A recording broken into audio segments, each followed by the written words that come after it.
Hello, I'm Bryan Hubbard. And I'm Lynne Mctaggart. And we are What Doctors Don't Tell You. Welcome to this, our latest podcast. And all those on vlog, who are watching on vlog, just to let you know, we're doing a back-to-back recordings because of holidays and people going away. It's not that I have hygiene problems. What Doctors Don't Tell You has been going since 1989. It's a magazine, it's a website, wddty.com. Do look us up if you haven't already. There's a free gift for all of you who leave us their email details at wddty.com/giveaway. So look that up, and hopefully we'll stay in touch that way. Anyway, let's push on. First news item of the day. It's a dirty old world, and as if that's any surprise, probably that's not news, really, is it? But the latest version of Dirty Old World, Part 9427, concerns the America's Environmental Protection Agency, which is sitting on a crucial report that has demonstrated that formaldehyde, which is found in a lot of building materials, from plywood to foam insulation, seems to be linked to leukemia. Now, the reason why it's sitting on the report is because of incredible pressure from the American Chemistry Council, which, for very obvious reasons, doesn't want the report published. And this is not the first time this has happened. The EPA wanted to publish a similar report, several years back, but were told to get more evidence, get more science, which apparently they did.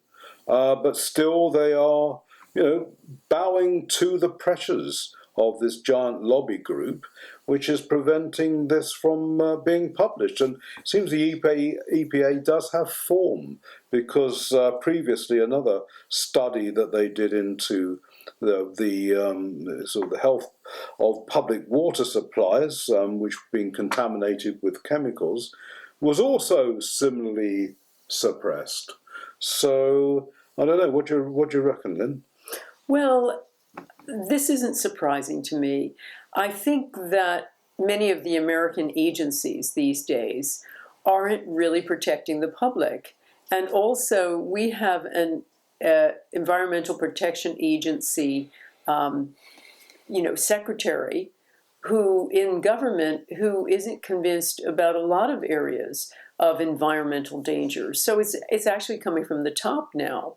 But the problem is the insidious involvement of industry in all of these agencies.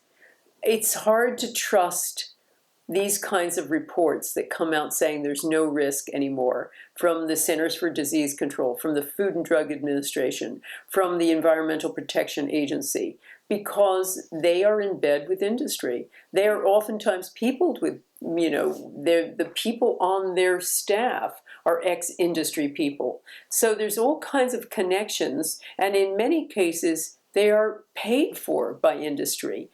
Congress has systematically lowered the funding for a lot of these agencies so that the industry itself will pick up the tab. And guess what? As a result, they have influence. Yeah. So it's up to us now, consumers. The fake news that we always hear about is actually coming from agencies like this. And it's up to organizations like What Doctors Don't Tell You, and campaigners like, famous campaigners like Erin Brockovich, who exposed some water contamination that's not unlike this study that they're saying from chemicals used in the manufacture of things. The one the EPA suppressed, Bryan, was all about, it was chemicals used in Teflon, and some other firefighting agents had found their way into the water supply. Well, this stuff is really toxic. Yeah. And nevertheless, it was sat on.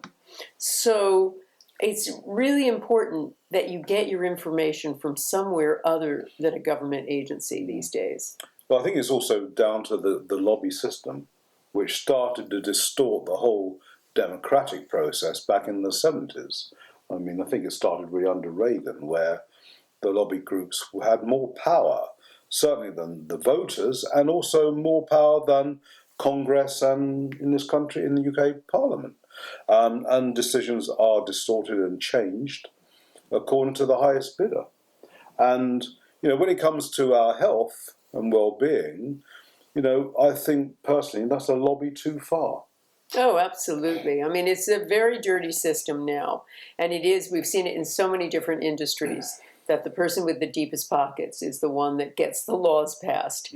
And as I say, it's up to us now to provide. And for the fourth estate, this is where actually the news organizations that are independent, like What Doctors Don't Tell You, their reports on this are more important than ever. Okay, thanks, Lynne.